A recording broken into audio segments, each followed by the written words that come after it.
Isang mapagpalang araw po ng linggo mga kabiyero. Wala na naman po tayong biyahe. Nakaisang biyahe lang po tayo ngayong linggo. So, magluluto po tayo ng ulam pang tanghalian para sa Sunday lunch natin sa araw na ito mga kabiyero. Okay. Nakababad pa rin po tayo kay Huslin. Habang tayo po ay naghahanda ng ating tanghalian, magpiprito po tayo ng pork chop. Ayan po yung ating pork chop. So, ito na po yung ating gagamiting ricado. Mayroon po tayong bawang, mayroon po tayong sibuyas, paminta powder, mayroon po tayong seasoning, mayroon po tayong crispy fry, at mayroon po tayong sky flakes. Kakaiba, may sky flakes po tayo ngayong araw, mga kabiyahero. So, umpisahan na po natin. Okay, timplahan na po natin. Lagyan po natin ng kaunting asin lang po. Yan. Kaunting asin lang po dahil yung pong ating crispy fry at ito pong ating sky flakes ay may sarili po siyang alat. Ayan. Kamayin po ulit natin. Walang pahinaan yung isang cellphone. Naririnig natin ang boses ni Jocelyn. Ayan. Okay. Lagyan po natin ng bawang. Yan. Yan. So, hahaluin po natin.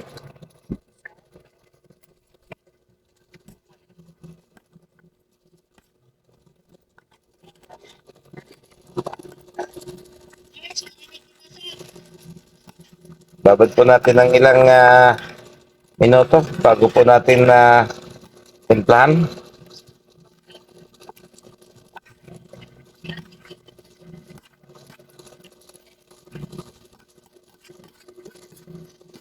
Ayan.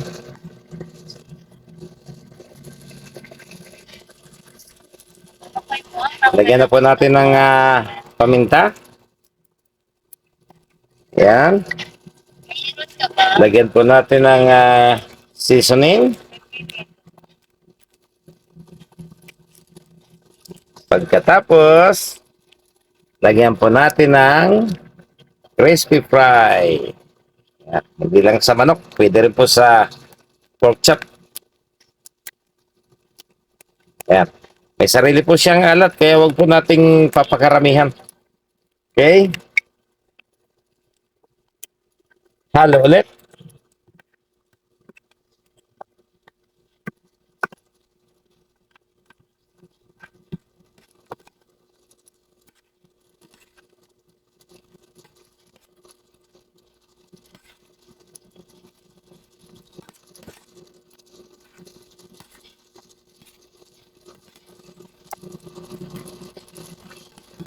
Okay, babad lang po muna natin ng ilang minuto.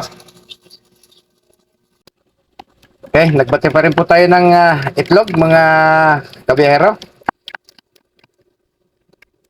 May baboy na, may itlog pa. Tapos, ibubuhos po natin dito sa ating pork chop. Ayan. Halo-haloin po ulit natin para yung itlog po mabalot yung ating pork chop.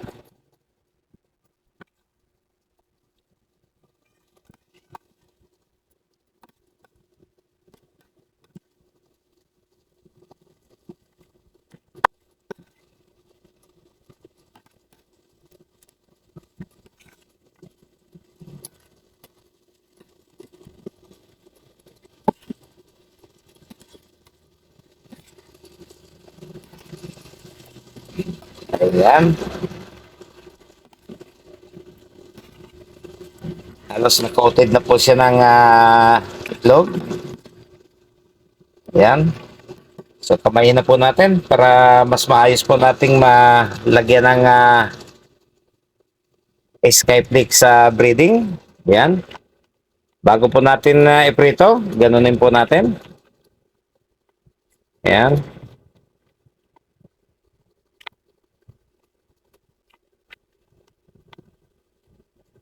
So yung purpose po ng itlog para maging Golden yellow po siya pag naluto. Tingnan po natin kung magkakatotoo po yung ating hinala na magiging golden yellow nga siya. Ayan. Ayan. Bago po natin isalang, gaganyanin po natin.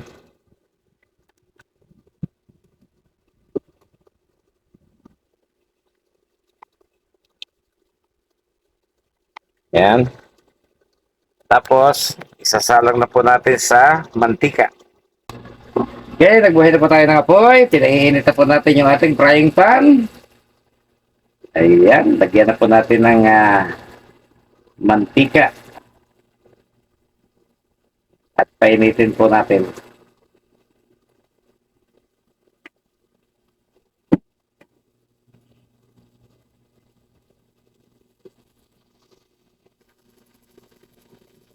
Okay, check natin. Mukhang mainit na po siya. Lagay na po natin yung ating unang salang.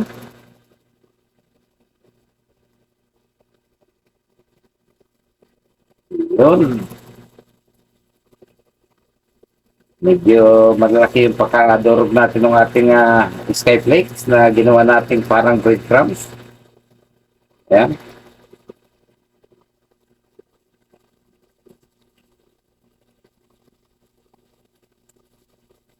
Okay. Hintayin po natin siyang maluto.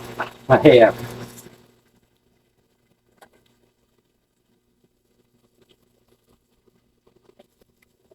Okay, balik na rin po natin. Ayun.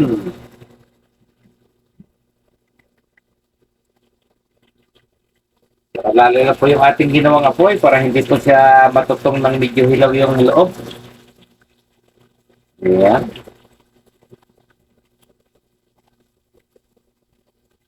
So napansin natin yung una kong natikmang ganito po, medyo pino po yung kanyang crumbs. So medyo matataba. Medyo malalaki yung ating pagkadurog. So dapat dinurog ko pa pala ng bahagya para medyo lumiit-liit yung mga nakaanong breadcrumbs sa kanya. Pag yung nabibili kasing breadcrumbs sa palengke, yung per pack, ang problema, wala siyang lasa. Hindi katulad ng Skyflakes.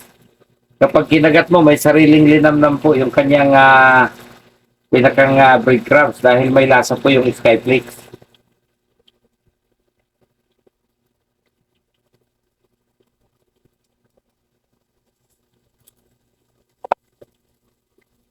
Okay, habang hinihintay po natin maluto, shoutout po sa mga taga Team Lintek. Shoutout kay Joslyn, kay Cordapia Ganuelas, kay Amazing Grace. Shoutout sa mga palaging nakatambay. Kay Ate Rowena Acosta Vlog. Kay Selfie Official, shoutout sa iyo. Kay Calma Picon.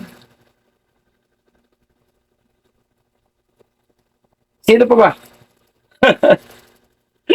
Nawawala tayo sa ano. Naka-headset po tayo. Nanonood tayo ng LS ni Joslyn.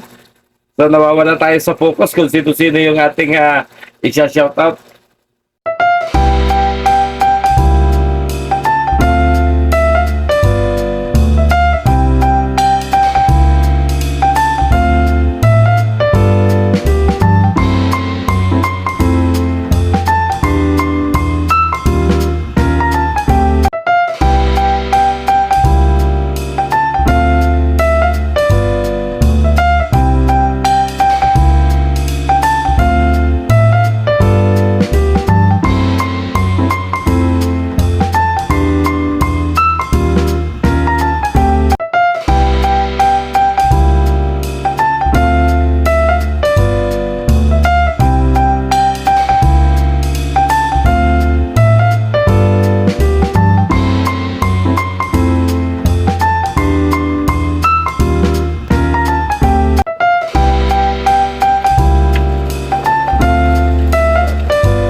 Okay, final checking na po tayo.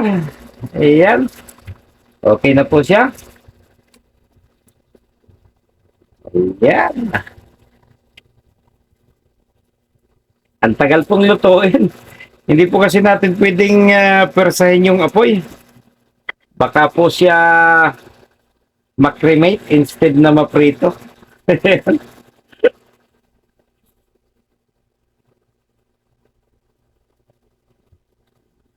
Okay. Ito na po siya. Kakain na po tayo. Okay mga kabihera.